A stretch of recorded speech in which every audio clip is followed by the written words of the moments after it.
എല്ലാവർക്കും നമസ്കാരം. ഇന്നത്തെ പത്രവിശേഷത്തിൽ ഒരു പ്രത്യേക കാര്യമാണ് നിങ്ങളോട് ആദ്യമായിട്ട് പറയാനുള്ളത്.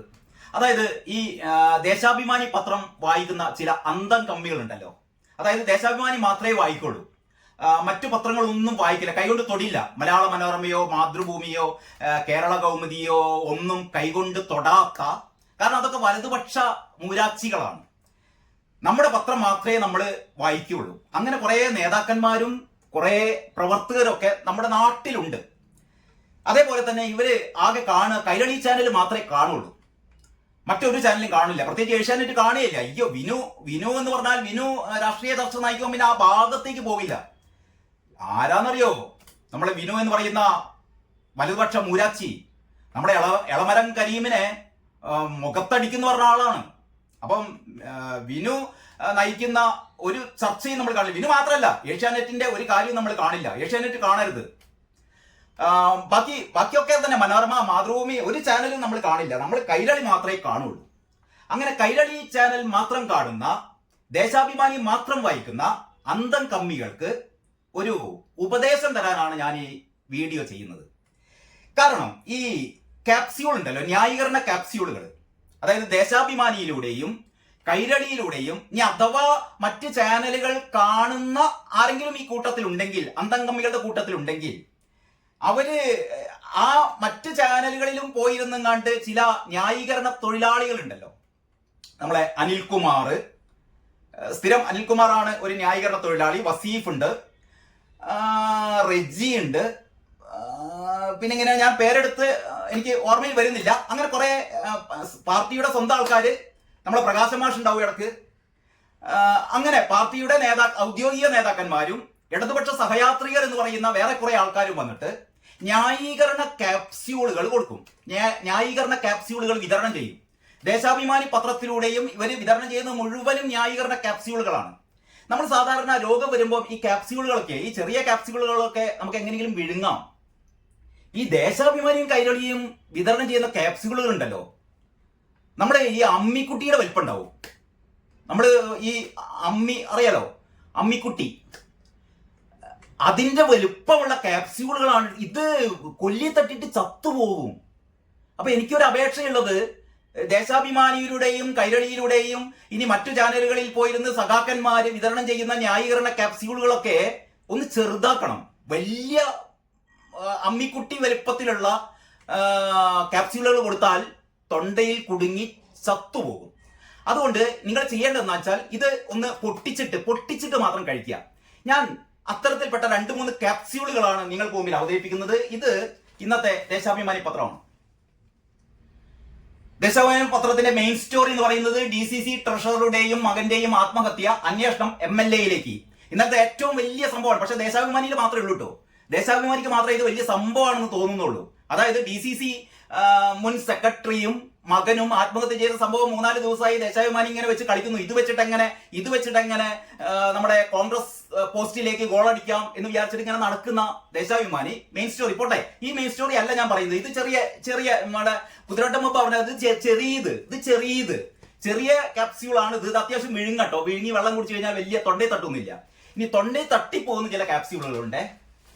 ഇതാണ് ഇന്നത്തെ ദേശാഭിമാനിയുടെ 5-ാം പേജ്. ദേശാഭിമാനി സ്ഥിരം വായിക്കുന്ന ആൾക്കാർ ഒന്നും കൂടി 5-ാം പേജിലേക്ക് വായിക്കുക. ഇനി കുറെ ആൾക്കാരുണ്ട് ദേശാഭിമാനി വീട്ടിലിങ്ങനെ വരുത്തും. കാരണം ബക്കറ്റ് പിരിവൊക്കെ ആയി വരുമ്പം ദേശാഭിമാനി വീട്ടിലിടും, പക്ഷെ വായിക്കില്ല, തൊട്ട് നോക്കില്ല. പക്ഷെ അവരൊക്കെ ഇന്നത്തെ 5-ാം പേജ് ഒരു ക്ലാസിക് പേജാണ് കേട്ടോ. അതിലാണുള്ളത് മുട്ടൻ ക്യാപ്സ്യൂളുകൾ. ആ പേജിലാണുള്ളത്. ഇതാണ് ഇന്നത്തെ ദേശാഭിമാനിയുടെ 5-ാമത്തെ പേജ്. ഈ 5-ാമത്തെ പേജിലെ ഏറ്റവും വലിയ ഒരു 2 ക്യാപ്സ്യൂളുകളെ നിങ്ങൾക്ക് പരിചയപ്പെടുത്തുകയാണ്. നിങ്ങളെ പേടിപ്പിക്കാനൊന്നല്ല, നിങ്ങളത് കഷ്ടമായിട്ട് മുറിച്ച് വേണമെങ്കിൽ വിഴുങ്ങാം. ഒന്നിച്ച് വിഴുങ്ങരുത്, കൊല്ലി തട്ടി ചാവും. അതാണ് എനിക്ക് ആദ്യമേ പറയാനുള്ളത്. ആദ്യത്തെ ന്യായീകരണ ക്യാപ്സ്യൂളാണ്. കോടതി വിധിയിൽ തെളിയുന്നു CPM നേതാക്കൾക്ക് കൊലപാതകവുമായി ബന്ധമില്ല. ഇതാണ് 1-ാമത്തെ ഹെഡിങ്. CPM നേതാക്കൾക്ക് കൊലപാതകവുമായി ബന്ധമില്ല. ഏത് കൊലപാതകം എന്നറിയില്ലേ? ഇന്നലെ ദേശാഭിമാനി ഒഴികെയുള്ള എല്ലാ പത്രങ്ങളും ശരത് ലാലിന്റെയും കൃപേഷിന്റെയും കൊലപാതകം സംബന്ധിച്ച് CBI കോടതി 14 പ്രതികൾ കുറ്റക്കാരാണ്. ഇതിൽ 10 പ്രതികൾ നേരിട്ട് കൊലപാതകത്തിൽ ഉൾപ്പെടുകയും 4 പേർ അതിന് സഹായം ചെയ്തു കൊടുക്കുകയും അല്ലെങ്കിൽ പ്രതികളെ, പോലീസ് പിടിച്ച പ്രതികളെ പോലീസ് സ്റ്റേഷനിൽ കയറി ബലമായി പിടിച്ചുകൊണ്ടുവരികയൊക്കെ ചെയ്തിട്ട് ഈ സഖാക്കന്മാരെ, കൊലയാളികളായ സഖാക്കന്മാരെ രക്ഷിക്കാൻ വേണ്ടി ശ്രമിക്കുകയും കൊലപാതകത്തിനുള്ള എല്ലാ ഒത്താശകളും പ്രോത്സാഹനങ്ങളും ഗൂഢാലോചനകളും നടത്തുകയൊക്കെ ചെയ്ത ബാക്കിയുള്ള 4 പേരും, അങ്ങനെ 14 പ്രതികളെയാണ് കുറ്റക്കാരെന്ന് CBI കോടതി കഴിഞ്ഞ ദിവസം കണ്ടെത്തിയത്. എല്ലാ പത്രങ്ങളുടെയും മെയിൻ സ്റ്റോറി ഏതായിരുന്നു? ദേശാഭിമാനിയുടെ മെയിൻ സ്റ്റോറി വേറെയായിരുന്നു. അത് ഞാൻ ഇന്നലത്തെ വീഡിയോയിൽ പറഞ്ഞിട്ടുണ്ട്. അപ്പൊ അതുകൊണ്ട് ഇന്നലെ പറഞ്ഞിട്ടും മതിയാവാതെ ദേശാഭിമാനി ഇന്ന് വീണ്ടും പറയുകയാണ്. അതായത് ഇങ്ങനെ പറഞ്ഞുകൊണ്ടിരിക്കുക, ഞങ്ങളല്ല TP ചന്ദ്രശേഖരനെ കൊന്നത് ഞങ്ങളല്ല, TP ചന്ദ്രശേഖരനെ കൊന്നത് ഞങ്ങളല്ല, ഇപ്പൊ കൃപേഷിനെയും ശരത്ലാലിനെയും കൊന്നത് ഞങ്ങളല്ല, എല്ലാ ദിവസവും ഇങ്ങനെ പാട്ടുപാടിക്കൊണ്ടിരിക്കുകയാണ്. അങ്ങനെ കുറെ കഴിയുമ്പോ ഈ സഖാക്കന്മാര്, പാവം സഖാക്കൾ ഉണ്ടല്ലോ, അവരും ഈ വിശ്വസിച്ചു പോകും. ഇത് അങ്ങനെ അവരെ വിശ്വസിപ്പിക്കാൻ വേണ്ടിയിട്ട്, പാവം സഖാക്കന്മാരെ വിശ്വസിപ്പിക്കാൻ വേണ്ടിയിട്ട് അവർക്ക് കൊടുക്കുന്ന അമ്മിക്കുട്ടി വലുപ്പത്തിലുള്ള ഒരു ക്യാപ്സ്യൂളാണ് ഇത്. അതായത് CPM നേതാക്കന്മാർക്ക് കൊലപാതകവുമായി ബന്ധമില്ല, അല്ലെങ്കിലും CPM നേതാക്കന്മാര് ആരെയും കൊല്ലില്ല. ഇതൊക്കെ വെറുതെ വലതുപക്ഷ മാധ്യമങ്ങൾ പ്രചരിപ്പിക്കുന്ന ഓരോ കാര്യമാണ്. ഇന്നേ വരെ 1947 ഇന്ത്യക്ക് സ്വാതന്ത്ര്യം കിട്ടിയതിന് ശേഷം, അല്ലെങ്കിൽ അതിനുശേഷം കേരള സംസ്ഥാനം പിറവി കൊണ്ടതിന് ശേഷം ഇന്നേ വരെ ഒരു സഖാവും, ഒരു CPM-കാരനും ഒരാളെയും ഒന്ന് തൊട്ട് നോവിച്ചിട്ട് കൂടിയില്ല. കാരണം ഞങ്ങൾ അങ്ങനെ ചെയ്യില്ല. അങ്ങനെ ആർക്കെങ്കിലും എന്തെങ്കിലും സംഭവിച്ചാൽ അതൊന്നും ഞങ്ങളുടെ പ്രശ്നമല്ല, അതൊക്കെ വെറുതെ തോന്നുന്നതാണ്. TP ചന്ദ്രശേഖരൻ ഒരു ദിവസം ഈ വടകരയിലൂടെ ബൈക്കിന് പോകുമ്പോൾ സ്വയം 51 വെട്ടി മരിച്ചതാണ്. ശരത്ലാലും കൃപേഷും അങ്ങനെയാണ്. ഞങ്ങളുടെ ആരും അതിൽ പ്രതികളല്ല. അപ്പം അതാണ് സഖാക്കന്മാരുടെ ന്യായീകരണം. അപ്പൊ ഏതായാലും ഈ ന്യായീകരണ ക്യാപ്സ്യൂൾ എങ്ങനെയാണ് ക്രമീകരിച്ചത് നോക്കുന്നത് വളരെ കൗതുകമായിരിക്കെ. ഈ വാർത്ത എങ്ങനെയാണ് പറയുന്നത്? പെരിയാർ ഇരട്ടക്കൊല കേസിൽ CPM-നെതിരെ ഇല്ലാ കഥകൾ ചമയ്ക്കുന്ന മാധ്യമങ്ങൾ കേസിൽ CBI ഉൾപ്പെടുത്തിയ പ്രധാന പ്രവർത്തകർക്ക് കൊലപാതകത്തിൽ പങ്കില്ലെന്ന കോടതി വിധി ബോധപൂർവം മറച്ചുവെച്ചു. ഇന്നലെ ചെയ്ത എല്ലാ മൂരാച്ചി മാധ്യമങ്ങളും മറച്ചുവെച്ചു. അതായത് CBI ഉൾപ്പെടുത്തിയ, അതായത് നേരത്തെ ക്രൈംബ്രാഞ്ച് 14 പ്രതികളെ ചേർത്തിരുന്നു, പിന്നീട് നമ്മുടെ CBI വന്നപ്പോൾ 10 പ്രതികളെ കൂടി ഇതിൽ ഉൾപ്പെടുത്തി. അങ്ങനെ മൊത്തം 24 പ്രതികളായിരുന്നു ഉണ്ടായിരുന്നത്. 24 പ്രതികളിൽ 10 പേരെ കോടതി വിട്ടയച്ചു തന്നാൽ അവർക്കെതിരെ ഉന്നയിക്കപ്പെട്ട തെളിവുകൾ ഈ കോടതിയിൽ അത് നിലനിൽക്കില്ല എന്ന് മനസ്സിലായപ്പോൾ 10 പേരെ തിരിച്ചയച്ചു. അപ്പൊ ഇവർ പറഞ്ഞെന്താ വെച്ചാൽ 14 പ്രതികളെ കുറ്റക്കാർ എന്നുള്ളതല്ല പ്രശ്നം, നിങ്ങൾ 10 പേരെ വിട്ടയച്ചു. ആ 10 പേരെ വിട്ടയച്ചു എന്നുള്ള ആ 10 പേരെ കുറിച്ചല്ലേ നിങ്ങൾ സാധാരണ വാർത്ത കൊടുക്കേണ്ടത്? ഈ മാതൃഭൂമി, മനോരമ, കേരളകൗമുദി, ഈ പത്രാധിപന്മാരൊക്കെ ദേശാഭിമാനിയിൽ പോയി കണ്ട് കുറെ അവരുടെ ഈ പത്രപ്രവർത്തക കോഴ്സിൽ ചേരണം, അവർ പറഞ്ഞു തരും. അപ്പോ അങ്ങനെ ഒരു കേസില് 14 പ്രതികളെ കൊലപാതക കുറ്റത്തിന് 14 പ്രതികളെ ശിക്ഷിക്കുകയും 10 പേരെ വിട്ടയക്കുകയും ചെയ്താൽ നിങ്ങൾ എങ്ങനെയാണ് പത്രം ഇറക്കേണ്ടതെന്ന് അറിയോ? വിട്ടയച്ച 10 പേരുടെ ചിത്രം കൊടുക്കുക.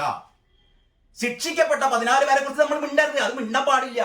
കാരണം അതാരാണ്? അത് നമ്മളാണ്, സഖാക്കളാണ്. സഖാക്കളെ കൊന്ന സഖാക്കളെ കുറിച്ച് നമ്മൾ മിണ്ടാൻ പാടില്ല. അതാണ് ഇവരുടെ ഒരു തിയറി. അപ്പൊ ഇവർ പറയാണ് കേട്ടോ, പെരിയാർ ഇരട്ടക്കൊല കേസിൽ CPM-നെതിരെ ഇല്ലാ കഥകൾ ചമയ്ക്കുന്ന മാധ്യമങ്ങൾ, എന്തില്ലാ കഥകളാണ് ചമച്ചതെന്ന് ദൈവത്തിനറിയാം. ചമയ്ക്കുന്ന മാധ്യമങ്ങൾ കേസിൽ CBI ഉൾപ്പെടുത്തിയ പ്രധാന പ്രവർത്തകർക്ക് കൊലപാതകത്തിൽ പങ്കില്ല എന്ന കോടതി വിധി ബോധപൂർവം മറച്ചുവെച്ചു. ഇനി 1-ാം പ്രതി പീതാംബരനെ പാർട്ടി സംഭവകാലത്ത് പുറത്താക്കിയതുമാണ്. 1-ാം പ്രതി പീതാംബരൻ കൊലപാതകത്തിൽ ഉൾപ്പെട്ടി ഇല്ല എന്ന് പറയാൻ പറ്റില്ല. ഇയാളാണ് വെട്ടി കൊന്നത്. ഈ പാവൻ 2 ചെറുപ്പക്കാരെ കൊല്ലാൻ വേണ്ടി മുന്നിൽ നിന്നതും ഏറെ വെട്ടിയതും പീതാംബരനാണ്. അപ്പൊ പീതാംബരൻ ഞങ്ങളാൾ തന്നെയാണ്. പക്ഷെ പീതാംബരനെ ഞങ്ങൾ പുറത്താക്കിട്ടോ. പക്ഷെ പീതാംബരനെ ഇനി ഞങ്ങൾ സഹായിക്കും. അങ്ങനെയാണല്ലോ TP ചന്ദ്രശേഖരൻ കേസിലെ പ്രതികളെ മുഴുവനും ഇവരുടെ കല്യാണം നടത്തി കൊടുത്തത്, ഇവരുടെ കുട്ടിയുടെ നൂലുകെട്ട്, ബാക്കിയുള്ള കാര്യങ്ങളെ മുഴുവൻ ഇവരാണല്ലോ ചെയ്തത്. അപ്പൊ അതേപോലെ പീതാംബരന്റെ കാര്യങ്ങളൊക്കെ നമ്മൾ ചെയ്യും. ഇപ്പം പീതാംബരന്റെ കുടുംബത്തിൽ ആർക്കെല്ലാം ജോലി കൊടുത്തു നമ്മൾ കേൾക്കുന്നു, പീതാംബരന്റെ കുടുംബത്തെ സഹായിച്ചുകൊണ്ടിരിക്കുന്നുണ്ട്. ഇതൊക്കെ നമ്മൾ ചെയ്യും. പക്ഷെ പീതാംബരനെ ഞങ്ങൾ പാർട്ടിയിൽ നിന്ന് പുറത്താക്കിയിട്ടുണ്ട്. നമ്മൾ PP ദിവ്യയെയും പുറത്താക്കിയല്ലോ. PP ദിവ്യയെ പുറത്താക്കിയതല്ല, PP ദിവ്യയെ തരം താഴ്ത്തി. അതുപോട്ടെ, PP ദിവ്യയിലേക്ക് നമുക്ക് പിന്നെ വരാം. പിന്നീട് അടുത്ത പാരഗ്രാഫിൽ പറയുന്നു, CBI പ്രതി ചേർത്ത എച്ചിലടക്കം branch secretary Rajesh, crime branch arrest ചെയ്ത അന്നത്തെ Periya local secretary N Balakrishnan എന്നിവരാണ് കോടതി വെറുതെ വിട്ട പ്രധാന പ്രവർത്തകർ. ഇവരെയൊക്കെ കോടതി വെറുതെ വിട്ടതാണ്. അപ്പൊ ഇവരൊക്കെ കോടതി വെറുതെ വിട്ട ഇവരെ കുറിച്ച് മറ്റു പത്രങ്ങളൊന്നും കാര്യമായിട്ട് പറഞ്ഞില്ല. അതുകൊണ്ട് ഞങ്ങൾ പറയുകയാണ്. പിന്നെ ക്രൈംബ്രാഞ്ച് പ്രതി ചേർത്ത മുൻ ഏരിയ സെക്രട്ടറി കെ മണികണ്ഠൻ, ശ്രദ്ധിക്കണേ, ഇനിയാണ് ക്യാപ്സ്യൂൾ വരുന്നത്. ക്രൈംബ്രാഞ്ച് പ്രതി ചേർത്ത മുൻ area secretary K Manikandan, CBI പ്രതി ചേർത്ത പാക്കം മുൻ ലോക്കൽ സെക്രട്ടറി രാഘവൻ വെളുത്തോളി, ജില്ലാ സെക്രട്ടേറിയറ്റ് അംഗം കെ വി കുഞ്ഞിരാമൻ, ജില്ലാ സെക്രട്ടേറിയറ്റ് അംഗം മാത്രമല്ല മുൻ MLA കൂടിയായ സഖാവ് കെ വി കുഞ്ഞിരാമൻ എന്നിവർക്കെതിരെ പോലീസിന്റെ കൃത്യനിർവഹണം തടസ്സപ്പെടുത്തി എന്ന നിസ്സാര വകുപ്പിലാണ് കുറ്റം ചുമത്തിയത്. ശ്രദ്ധിക്കണം നാട്ടുകാരെ. ഈ പറയുന്ന ഞങ്ങളെ മുൻ MLA കെ വി കുഞ്ഞിരാമൻ ഉൾപ്പെടെ ഞങ്ങളുടെ പാർട്ടി നേതാക്കന്മാർക്കുൾപ്പെടെ ചുമത്തിയ നിസ്സാര കുറ്റം, ചെറിയത്, നമ്മളെ മറ്റേ സിനിമയിൽ കുതിരോട്ടം പപ്പ് പറഞ്ഞ മാതിരി മെയ്തീനെ ചെറിയ സ്പാനർ എടുത്തു എന്ന് പറയാം. ഇതൊക്കെ ചെറിയ കുറ്റം. എന്താ ചെറിയ കുറ്റം എന്നറിയോ? പോലീസിന്റെ കൃത്യനിർവഹണം തടസ്സപ്പെടുത്തി. പോലീസിന്റെ കൃത്യനിർവഹണം തടസ്സപ്പെടുത്തി എന്ന് പറയുന്ന ചെറിയ കുറ്റേ ഞങ്ങളെ സഖാക്കന്മാർ ചെയ്തിട്ടുള്ളൂ. എന്തായി ചെറിയ കുറ്റം എന്ന് മനസ്സിലായോ? അതായത് കൊലപാതകികളെ പോലീസ് അറസ്റ്റ് ചെയ്തപ്പോൾ പോലീസ് സ്റ്റേഷനിൽ പോയി കണ്ട് കൊലപാതകികളെ പിടിച്ചിറക്കി കൊണ്ടുവന്നതാണ് ഈ പറയുന്ന നെറികെട്ടവന്മാർ, പരനാറികൾ, നികൃഷ്ട ജീവികൾ എന്നൊക്കെ നമുക്ക് ധൈര്യമായി വിളിക്കാം. കാരണം ഇതൊക്കെ നമ്മളെ പഠിപ്പിച്ചത് നമ്മുടെ സ്വന്തം സഖാവ് പിണറായി വിജയനാണ്. അപ്പോൾ പറഞ്ഞുകൊണ്ട് വന്നത്, ഈ പറയുന്ന ഞങ്ങളുടെ നേതാക്കന്മാരെ ഇവർക്ക് കൊലപാതകവുമായി ഒരു ബന്ധവുമില്ല. ഇവരാകെ ചെയ്തത് നിസ്സാര കുറ്റം. എന്താണ്? പോലീസിന്റെ കൃത്യനിർവഹണത്തെ ചെറുതായിട്ടൊന്ന് തടസ്സപ്പെടുത്തി. കാരണം അവർ പിടിച്ചുകൊണ്ടുവന്ന കൊലക്കേസ് പ്രതികളെ ഞങ്ങൾ ഇറക്കി കൊണ്ടുവന്നു. ഞങ്ങൾ ബലം പ്രയോഗിച്ച് ഇറക്കി കൊണ്ടുവന്നു. കാരണം ഞങ്ങൾ കൊന്ന ആൾക്കാർക്ക് ഞങ്ങൾ പിടിച്ചുകൊണ്ടുപോകൂ. എങ്ങനെ പിണറായി വിജയന്റെ പോലീസ് ഞങ്ങൾ കൊന്ന ആൾക്കാർക്ക് എങ്ങനെ പിടിക്കുക? ഞങ്ങൾ കൊല്ലും, ഞങ്ങൾ സംരക്ഷിക്കും, അതൊക്കെ ഞങ്ങളുടെ അധികാരല്ലേ? ഇതാണ് സഖാക്കളുടെ മനസ്സിലിരിപ്പ്. അത് ദേശാഭിമാനിലൂടെ തന്നെ അവര് പറയാണ്, ഞങ്ങൾ ഇങ്ങനെയൊക്കെ ചെയ്തു, പക്ഷെ അത് നിസ്സാര കാര്യം. ഇതൊക്കെ നിസ്സാര കാര്യമല്ലേ? പിന്നെ മുൻ MLA കൂടിയായ കെ വി കുഞ്ഞിരാമനും കാഞ്ഞങ്ങാട് ബ്ലോക്ക് പഞ്ചായത്ത് പ്രസിഡന്റ് കൂടിയായ മുൻ ഏരിയ സെക്രട്ടറി കെ മണികണ്ഠനും കുറ്റക്കാരെന്ന് കണ്ടെത്തിയതിലാണ് മാധ്യമങ്ങൾക്ക് ആവേശം. മറ്റു മാധ്യമങ്ങൾക്കൊക്കെ ആവേശം എന്ന് പറഞ്ഞാൽ കുഞ്ഞിരാമൻ കുറ്റക്കാരനാണെന്ന് കണ്ടെത്തി. അത് അങ്ങനെ നിങ്ങൾ എങ്ങനെ ആവേശപ്പെടുക? കുഞ്ഞിരാമൻ കുറ്റക്കാരൻ, കുഞ്ഞിരാമൻ കൊന്നിട്ടില്ല. കുഞ്ഞിരാമൻ കൊന്നവരെ ഇറക്കിക്കൊണ്ടുവന്ന ആളാണ്. അപ്പൊ കുഞ്ഞിരാമൻ നല്ലവനല്ലേ? കാരണം സാധുജന സംരക്ഷകനല്ലേ? അതുകൊണ്ട് കുഞ്ഞിരാമന്റെ പേരൊന്നും മിണ്ടാൻ പാടില്ല മറ്റാരും. പിന്നെ 2019 ഫെബ്രുവരി 17 രാത്രിയും തുടർന്നുള്ള ദിവസങ്ങളിലും പെരിയിലും കല്യോട്ടിലും ഉണ്ടായ രാഷ്ട്രീയ സംഘർഷങ്ങളുടെ നിജസ്ഥിതി അന്വേഷിക്കാൻ ഇറങ്ങിയവരാണ്.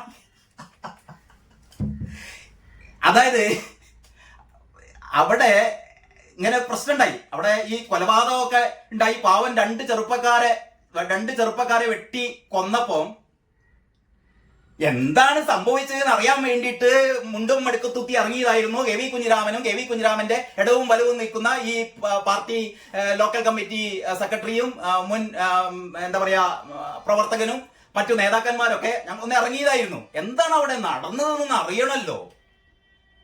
അങ്ങനെ നടന്ന് ഇറങ്ങിക്കഴിഞ്ഞപ്പോഴാണ് പോലീസ് സ്റ്റേഷനിൽ ഞങ്ങളെ കുറെ ആൾക്കാർ, അപ്പം ഞങ്ങളെ ഇറക്കിക്കൊണ്ടുവന്നു. അത്രയേ ഉള്ളൂ, സിമ്പിൾ കാര്യം. ഇതിനൊക്കെയാണ് കുറ്റക്കാരെന്ന് വിധിച്ച് അവരുടെ ഫോട്ടോയും കൊടുത്ത് മനോരമയും മാതൃഭൂമി ഉള്ള എല്ലാ പത്രങ്ങളും ഇവർക്കെതിരെ ഇങ്ങനെ കൊടുക്കുന്നത്. എന്ത് കഷ്ടാണ്. അതുകൊണ്ട് ഞങ്ങളെ കുഞ്ഞിരാമൻ സഖാവ്, പണ്ട് നമ്മുടെ TP വധക്കേസിലെ കുഞ്ഞനന്ദൻ ഉണ്ടല്ലോ, ടി പി കേസിൽ ശിക്ഷിക്കപ്പെട്ട കുഞ്ഞനന്ദനെ നമ്മുടെ ശൈലജ ടീച്ചർ വിളിച്ച കുഞ്ഞനന്ദേട്ടാന്നായിരുന്നു. എന്ത് സോഫ്റ്റ് ആയിട്ട് വിളിച്ചാൽ കുഞ്ഞനന്ദേട്ടാ. കൊലയാളിയായ കുഞ്ഞനന്ദേട്ട എന്ന് വിളിച്ച് പുണരുന്ന നമ്മുടെ സഖാത്തികളും സഖാക്കന്മാരും ഒക്കെയുള്ള നാട്ടില് കുഞ്ഞിരാമേട്ട, കെ വി കുഞ്ഞിരാമേട്ട. കാരണം കുഞ്ഞിരാമൻ കൊലയാളിയല്ല, കൊലയാളികൾക്ക് ഒരു ചെറിയ സഹായം ചെയ്തു കൊടുത്ത ആള് മാത്രമാണ്. ഇതാണ് ഒന്നാമത്തെ ക്യാപ്സ്യൂൾ, വലിയ ക്യാപ്സ്യൂൾ. ഇത് മൊത്തം ആണ്ട് വിഴുങ്ങണ്ട, കൊല്ലി തട്ടിപ്പോവും. അതുകൊണ്ടാണ് ഞാൻ ഒരു മുൻകരുതൽ എടുക്കാൻ വേണ്ടി നിങ്ങളോട് പറയുന്നത്. ഇനി കഴിഞ്ഞില്ല, ഇത് ചെറിയ നേരത്തെ പറയുന്നത് ഇത് ചെറിയ സംഭവം. ഇനി ഇതിനേക്കാൾ വലിയ മാരകമായ ഇതിലെ മെയിൻ സ്റ്റോറി ഈ ഭാഗത്തേക്കല്ല, ഈ ഭാഗത്തേക്ക് നമ്മൾക്ക് എടുക്കാം. മായില്ല കാണുന്നുണ്ടല്ലോ, മായില്ല ചീമേനി. ഇതാണ് തലക്കെട്ടെ. മായില്ല ചീമേനി. ഇതായത് ഇന്നലത്തെ മെനാന്റെയൊക്കെ ചർച്ചയിലൊക്കെ ഈ ചീമേനി പറഞ്ഞിട്ടാണ് ഇവരെ പ്രതിരോധിക്കുന്നത്. അതായത് കൃപേഷിനെയും ശരത് ലാലിനെയും ഞങ്ങൾ കൊന്നു, കൃപേഷിനെയും ശരത് ലാലിനെയും സഖാക്കൾ കൊന്നു, അതൊന്നും ഒരു പ്രശ്നമല്ല. കാരണം ചീമേനിയിൽ നിങ്ങൾ എന്താ ചെയ്തത്? അതാണ് കഴിഞ്ഞ ദിവസം വസീഫൊക്കെ ചോദിച്ചത്. ചീമേനിയിൽ ഞങ്ങൾ 5 സഖാക്കളെ ചുട്ടുകൊന്നില്ലേ എന്നായിരുന്നു ചോദിച്ചത്. ആ ചോദിച്ചതിന്റെ വ്യക്തമായ വലിയൊരു ക്യാപ്സ്യൂളാണ് മായില്ല ചീമേനി. എന്നിട്ട് ഹെഡിങ് ആണ്, അതിന്റെ ഒരു പടമുണ്ട്. ചീമേനിയിൽ കോൺഗ്രസുകാർ CPM പ്രവർത്തകരെ ചുട്ടുകൊന്ന സ്ഥലത്ത് EK Nayanar, P Karunakaran, C Krishnan Nair തുടങ്ങിയവർ. അങ്ങനെ പണ്ടത്തെ നേതാക്കന്മാരൊക്കെ ഈ CPM പ്രവർത്തകരെ കോൺഗ്രസുകാര് ചുട്ടുകൊന്ന സ്ഥലം സന്ദർശിക്കുന്ന ഒരു പടമാണ്. എങ്ങനെ ചുട്ടുകൊന്നു എന്നുള്ളതിലേക്ക് പിന്നെ വരാം. ആ പടം വെച്ചിട്ടാണ് പറയുന്നത് മായില്ല ചീമേനി. എന്നിട്ട് ഈ അന്ന് ആ സംഘർഷത്തിൽ കൊല്ലപ്പെട്ട 5 പേരുടെ പടവും കൊടുത്തിട്ടുണ്ട്. ചീമേനിയില് 5 സഖാക്കന്മാർ കൊല്ലപ്പെട്ടിരുന്നു. 5 വേണമെങ്കിൽ നമുക്ക് ഇങ്ങനെ പറയാം, ദേശാഭിമാനിയുടെ ഭാഷയിൽ തന്നെ, ചീമേനിയിൽ 5 സഖാക്കളെ കോൺഗ്രസുകാർ ചുട്ടുകൊന്നിരുന്നു, അല്ലെങ്കിൽ അരുങ്കൊല ചെയ്തിരുന്നു. അതിനെ കുറിച്ചാണ് ദേശാഭിമാനി പറയുന്നത്. ഓർമ്മയുണ്ടോ ചീമേനി കൂട്ടക്കൊല? ഇതാണ് തലക്കെട്ട്. ഓർമ്മയുണ്ടോ ചീമേനി കൂട്ടക്കൊല? ഇതെഴുതിയ അന്തംഗമ്യ സഖാവ് എന്ന് പറയുന്ന ഇതിന്റെ ലേഖകനുണ്ടല്ലോ, റിപ്പോർട്ടർ ഉണ്ടല്ലോ, ആ റിപ്പോർട്ടർ എനിക്ക് പറയാനുള്ളത്, ഓർമ്മയുണ്ടോ സഖാവേ? ചീമേനി മൊത്തം ഓർമ്മ വേണം. ചീമേനിയുടെ ഒരു കഷ്ണം എടുത്തിട്ട് അത് മാത്രം പത്രത്തിൽ കൊടുക്കലല്ല. അതിന്റെ മുന്നേ ഇത് എങ്ങനെ സംഭവിച്ചു എന്നുള്ള ഞാൻ അതിലേക്ക് കിടക്കാം. ഇതല്ല ചീമേനി, ഇത് മാത്രമല്ല ചീമേനി.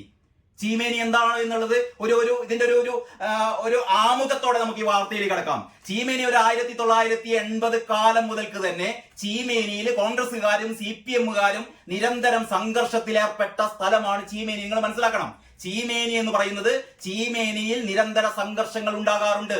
അവിടെ CPMകാരും കോൺഗ്രസുകാരും തമ്മിൽ സംഘർഷം ഉണ്ടാവാറുണ്ട്. അവിടെ ആദ്യത്തെ കൊലപാതകം നടക്കുന്നത് 1981 ഇതെഴുതിയ അന്തംഗമ്യ റിപ്പോർട്ടർ ഓർക്കണം, 1981 ചീമേനിയിൽ ആദ്യത്തെ രാഷ്ട്രീയ കൊലപാതകം നടക്കുന്നു. ആരാരെയാണ് കൊന്നതെന്നറിയോ? ഒരു കോൺഗ്രസുകാരനെ, ശശീന്ദ്രൻ എന്ന് പറയുന്ന കോൺഗ്രസുകാരനെ CPMകാർ അരുങ്കൊല ചെയ്തു 1981. അതിൽ പറയുന്നില്ല. ഓർമ്മയുണ്ടോ ചീമേനി കൂട്ടക്കൊല? ചീമേനി കൂട്ടക്കൊലക്ക് മുമ്പ്, ചീമേനി കൂട്ടക്കൊല നടന്നത് 1987 മാർച്ച് 23 1987 മാർച്ച് 23 നടന്ന ചീമേനി കൂട്ടക്കൊലയെ കുറിച്ചാണ് ഓർമ്മയുണ്ടോ ചീമേനി കൂട്ടക്കൊല എന്ന് ദേശാഭിമാനി ചോദിക്കുന്നത്. ഞാൻ പറയുന്നത് അതിനു മുമ്പ് 1981 കാര്യം പറയുന്നത്. അതിന്റെ മുമ്പോട്ട് വർഷങ്ങളില്ല. കാരണം ചീമേനിയിലെ ആദ്യത്തെ രാഷ്ട്രീയ കൊല എന്ന് പറയുന്നത്, ആദ്യമായി അവിടെ വടിവാൾ എടുത്തത് CPMകാരാണ്. ആ CPMകാരാണ് ചീമേനിയിൽ ആദ്യമായ ഒരു കോൺഗ്രസുകാരനെ അരിഞ്ഞു വീഴ്ത്തിയത്. അയാളുടെ പേരാണ് ശശീന്ദ്രൻ എന്നത്. പോട്ടെ, ഞാൻ പറഞ്ഞല്ലോ അവിടെ നിരന്തരം രാഷ്ട്രീയ സംഘർഷങ്ങൾ ഉണ്ടാവാറുണ്ട്. അതൊക്കെ കഴിഞ്ഞിട്ട് നമുക്ക് 1987 വരാം. 1987 എന്ത് സംഭവിച്ചു എന്ന് ആദ്യം ദേശാഭിമാനി ലേഖകൻ പറയുന്നത് നമുക്കൊന്ന് വായിക്കാം. ദേശാഭിമാനി ലേഖകൻ പറയുന്നു, സ്ഥലം ഭയങ്കര നാടകീയമായിട്ടാണ് കേട്ടോ പറയുന്നത്. സ്ഥലം പെരിയയിൽ നിന്ന് 38 കിലോമീറ്റർ അപ്പുറം ചീമേനി. കാരണം പെരിയയില് 2 കോൺഗ്രസ് പ്രവർത്തകരെ, ശരത് ലാലിനെയും കൃപേഷിനെയും ഞങ്ങൾ കൊന്നത് ന്യായീകരിക്കാണ് ഇവര്. ഞങ്ങൾ ഈ 2 കൂട്ടരെ കൊന്നു, ശരി തന്നെ. പക്ഷേ അവിടെ നിന്ന് 36 കിലോമീറ്റർ അപ്പുറം ചീമേനിയിൽ, ഇനി അങ്ങനെയാണ് പറയുന്നത്, ഇത് അവതരിപ്പിക്കുന്നത് ഇങ്ങനെയാണ്. സ്ഥലം പെരിയയിൽ നിന്ന് 38 കിലോമീറ്റർ അപ്പുറം ചീമേനി. ഇനി കാലം 1987 മാർച്ച് 23 നിയമസഭാ തിരഞ്ഞെടുപ്പ് ദിനം വൈകിട്ട്. ശ്രദ്ധിക്കണം, 1987 മാർച്ച് 23 ഒരു തിരഞ്ഞെടുപ്പ് ദിവസം വൈകുന്നേരം. സംഭവം, ചീമേനിയിലെ പാർട്ടി ഓഫീസിൽ തിരഞ്ഞെടുപ്പ് കണക്കുകൾ നോക്കുന്ന CPM പ്രവർത്തകര് പാർട്ടി ഓഫീസിൽ തിരഞ്ഞെടുപ്പ് കണക്കുകളൊക്കെ നോക്കുകയായിരുന്നു. തിരഞ്ഞെടുപ്പ് കണക്കുകൾ നോക്കുന്ന CPM പ്രവർത്തകർ കൊലവിളിയുമായി എത്തിയ കോൺഗ്രസ് സംഘത്തെ കണ്ട് അവർ പാർട്ടി ഓഫീസിനകത്തേക്ക് ഓടിക്കയറി. അകത്ത് നിന്ന് വാതിൽ അമർത്തിപ്പിടിച്ചു. വാതിൽ തുറക്കാനാവാതെ വിറളി പൂണ്ട കോൺഗ്രസ് അക്രമികൾ തൊട്ടപ്പുറം പുരമേയാൻ സൂക്ഷിച്ച പുല്ലുകെട്ട് ഓഫീസിന്റെ കിളിവാതിലൂടെയും കൊത്തിപ്പൊളിച്ച ജനൽപ്പാളിയിലൂടെയും അകത്തേക്കിട്ടു. പിന്നാലെ മണ്ണെണ്ണയൊഴിച്ച് തീയിട്ടു. പാർട്ടി ഓഫീസ് നിമിഷങ്ങൾക്കകം അഗ്നിഗോളമായി. അതിനുള്ളിൽ ആൾക്കാരുണ്ടായിരുന്നു കേട്ടോ. ഒന്നുകിൽ വെന്തുമരിക്കും, അല്ലെങ്കിൽ പുറത്ത് വെറിപൂണ്ടിരിക്കുന്ന നരാധവന്മാരുടെ മുന്നിലേക്ക് ഇറങ്ങിച്ചെല്ലണം. കൂട്ടത്തിലെ മുതിർന്ന പാർട്ടി അംഗം ആലവളപ്പിൽ അമ്പു പുറത്തു ചാടി. നരഭോജികൾ നിമിഷങ്ങൾക്കകം കുത്തിയും വെട്ടിയും കൊലപ്പെടുത്തി. അച്ഛൻ കൊല്ലപ്പെടുന്നത് സാക്ഷിയായ മക്കളായ കുമാരനും ഗംഗാധരനും. പിന്നാലെ പുറത്തു ചാടിയ ചാലിൽ കോരനെ കൊന്ന ക്രിമിനൽ സംഘം വലതുകൈ അറുത്തെറിഞ്ഞു. നിങ്ങൾ നോക്കണം, എന്തൊരു ക്രൂരമായിട്ട്. ഇപ്പോഴത്തെ മാർക്കോ എന്ന് പറയുന്ന നമ്മുടെ ഉണ്ണിമുകുന്ദന്റെ സിനിമയുണ്ടല്ലോ, ആ സിനിമയൊന്നൊരു സിനിമയിൽ അതിനേക്കാൾ ക്രൂരമായ സംഭവങ്ങളാണ്, തിരക്കഥയാണ് നമ്മുടെ ഈ അന്തംകമ്മി സഖാവ് റിപ്പോർട്ടർ ചമയ്ക്കുന്നത്. എന്നിട്ട് ഈ സംഭവം നടന്നു തന്നെയാണല്ലോ. ഞാൻ അതിലേക്ക് വരാം. ഇല്ലാത്തത് എഴുതിയല്ല, അതിൽ ഇത്തിരി എന്താ പറയാ, ഡോസ് കൂട്ടി എന്ന് മാത്രമേ ഉള്ളൂ. വലതുകൈ ചാലി കേശവനെ കൊന്ന ക്രിമിനൽ സംഘം വലതുകൈ അറുത്തെറിഞ്ഞു. മൂന്നാമതിറങ്ങിയ പഞ്ചായത്ത് അംഗം പി കുഞ്ഞപ്പന്റെ തല തല്ലിപ്പൊളിച്ച് മതിവരാതെ പാർട്ടി ഓഫീസിന്റെ പിന്നിലേക്ക് വലിച്ചിഴച്ച് പുല്ലിൽ പൊതിഞ്ഞ് ചുട്ടുകൊന്നു. പിന്നീട് ചാടിയ എം കോരനെ ഓടിച്ചിട്ട് കണങ്കാൽ വെട്ടിയരിഞ്ഞ് തീയിട്ട് കൊന്നു. പക്ഷേ എം എം മണി പറഞ്ഞല്ലോ, ഒരാളെ നമ്മൾ വെടിവെച്ച് കൊന്നു, രണ്ടാമനെ അടിച്ചു കൊന്നു, മൂന്നാമനെ ചുട്ടുകൊന്നു, നാലാമനെ തല്ലിക്കൊന്നു എന്നൊക്കെ പറഞ്ഞ പോലെ ഞങ്ങളുടെ സഖാക്കളെ കോൺഗ്രസുകാർ ഇങ്ങനെയൊക്കെയാണ് കൊന്നത്. ഇങ്ങനെ എന്താ പറയാ, ആവേശം ജ്വലിപ്പിച്ചുകൊണ്ട് പറയാണ്. 1987 മാർച്ച് മാസം അല്ലെ, 1987 മാർച്ച് 23 ആ തിരഞ്ഞെടുപ്പ് ദിവസം ഞങ്ങളുടെ സഖാക്കളെ വൈകിട്ട് 5 മണിക്ക് ഓഫീസിൽ വെച്ചിട്ട് ഈ കോൺഗ്രസ് കാപാലികർ ചുട്ടുകൊന്നു, വെട്ടിയരിഞ്ഞു കൊന്നു. ചീമേനിയിലെ തിരഞ്ഞെടുപ്പ് ചുമതലക്കാരനായിരുന്ന ലോക്കൽ കമ്മിറ്റി അംഗം കെ വി കുഞ്ഞിക്കണ്ണനെ തലയ്ക്ക് അമ്മിക്കല്ലിട്ടാണ് കൊന്നത്. അതാ 5ാമത്തെ ആളെ തലയ്ക്ക് അമ്മിക്കല്ലിട്ട് കൊന്നു. അക്രമികൾ പിന്തുടരുന്നറിഞ്ഞ് ഒരു കടയിൽ അഭയം തേടിയ കുഞ്ഞിക്കണ്ണനെ കടയുടമയുടെ എതിർപ്പ് വകവയ്ക്കാതെ കോൺഗ്രസുകാർ വലിച്ചഴിച്ച് റോഡിലിട്ട് മർദ്ദിച്ചു. കടവരാന്തയിലിരുന്ന അമ്മിക്കല്ല് തലക്കിട്ട് വകവരുത്തി. ഇത്രയുമാണ് ഈ വാർത്ത. ഈ വാർത്ത വായിക്കുമ്പോൾ സഖാക്കന്മാരുടെ രക്തം ഇങ്ങനെ ഇരച്ചു കയറും. ഞങ്ങളുടെ 5 സഖാക്കളെ കോൺഗ്രസ് കാപാലികർ ചുട്ടുകൊന്നു, വെട്ടിക്കൊന്നു, അമ്മിക്കല്ല് തലയിലിട്ട് കൊന്നു. ഓർമ്മയുണ്ടോ ചീമേനി കൂട്ടക്കൊല എന്ന് ചോദിച്ചിട്ട് ഈ എന്താ പറയാ, ഈ ഇത്രയും വൈകാരികമായ ഒരു വാർത്ത എഴുതിയ ലേഖകൻ, ആ ലേഖകൻ സമയം പറയുന്നു 1987 മാർച്ച് 23 എപ്പോഴാണ് സമയം? വൈകിട്ട് 5 മണിക്ക്. തിരഞ്ഞെടുപ്പ് കണക്കുകൾ നോക്കുന്ന സംഭവം, ചീമേനിയിലെ പാർട്ടി ഓഫീസിൽ തിരഞ്ഞെടുപ്പ് കണക്കുകൾ നോക്കുന്ന CPM പ്രവർത്തകർ കൊലവിളിയുമാറ്റിയ കോൺഗ്രസ് ഓടിക്കയറി. ഇത് വൈകിട്ടാണ് സംഭവം. ഈ സംഭവം അപ്പൊ നമ്മൾ ഈ വാർത്ത വായിക്കുന്ന അന്തംഗമ്മികൾ, ഈ ദേശാഭിമാനി മാത്രം വായിക്കുന്ന അന്തംഗമ്മികളൊക്കെ ഇപ്പം കരുതിയിട്ടുണ്ടാവും എന്താണ്, 1987 മാർച്ച് മാസം 23 ഒരു തിരഞ്ഞെടുപ്പ് ദിവസം വൈകുന്നേരം കോൺഗ്രസ് സംഘം വടിവാളുകളുമായി മണ്ണെണ്ണക്കുപ്പികളുമായി ഈ പറയുന്ന പാർട്ടി ഓഫീസിലേക്ക് ഇരച്ചു കയറി അവിടെയുള്ള 5 സഖാക്കളെ ഒരു പ്രകോപനവുമില്ലാതെ ചുട്ടുകൊന്നു, വെട്ടിക്കൊന്നു, അമ്മിക്കല്ലിട്ട് കൊന്നു എന്നൊക്കെയാണല്ലോ. അതിനങ്ങേപ്പുറം ഒന്നും പറയുന്നില്ലല്ലോ. ഞാൻ ഇതിന്റെ ആമുഖത്തിൽ ഒരു കാര്യം പറഞ്ഞു. അതായത് 1981 ഈ സംഭവം നടക്കുന്നതിന് 6 വർഷം മുമ്പ് ആദ്യം കൊലക്കത്തി കയ്യിലെടുത്തത് CPM-കാരാണ്. ആദ്യം തന്നെ അവിടെ കോൺഗ്രസുകാരനെ കൊന്നത് CPM-കാരനാണ്. നിങ്ങൾ തെറ്റിദ്ധരിക്കണ്ട. 81 കൊലപാതകത്തിന് കണക്ക് തീർത്തതല്ല ഈ 5 പേരെ എന്താ പറയാ ചുട്ടും വെട്ടിയും കൊന്ന സംഭവം. അന്ന് ഇതേ ദിവസം എന്തുകൊണ്ടിങ്ങനെ സംഭവിച്ചു? പിലാന്തോളി കൃഷ്ണൻ എന്ന് പറയുന്ന ഒരാളുണ്ട്. പിലാന്തോളി കൃഷ്ണൻ എന്ന് പറയുന്ന യൂത്ത് കോൺഗ്രസ്സുകാരനെ, പിലാന്തോളി കൃഷ്ണൻ എന്ന് പറയുന്ന കോൺഗ്രസ്സുകാരനെ ഈ സംഭവം നടക്കുന്നതിന് ഏതാനും മിനിറ്റുകൾക്ക് മുമ്പ്, ഈ വിവരിച്ച സംഭവം ഉണ്ടല്ലോ, ഈ വിവരിച്ച സംഭവം നടക്കുന്നതിന് ഏതാനും മിനിറ്റുകൾക്ക് മുമ്പ് ഒരു യൂത്ത് കോൺഗ്രസ് പ്രവർത്തകനെ വെട്ടി കൊന്നതാണ് CPM-കാർ. അതിന്റെ കണക്ക് തീർക്കാനാണ് ഇവർ പോയത്. അതല്ല വെറുതെ ഒരു ദിവസം വൈകിട്ട് സിനിമക്ക് പോകുന്നതിന് പകരം 5 CPM-കാരെ അങ്ങോട്ട് തത്താം എന്ന് വിചാരിച്ച് പോയതല്ല.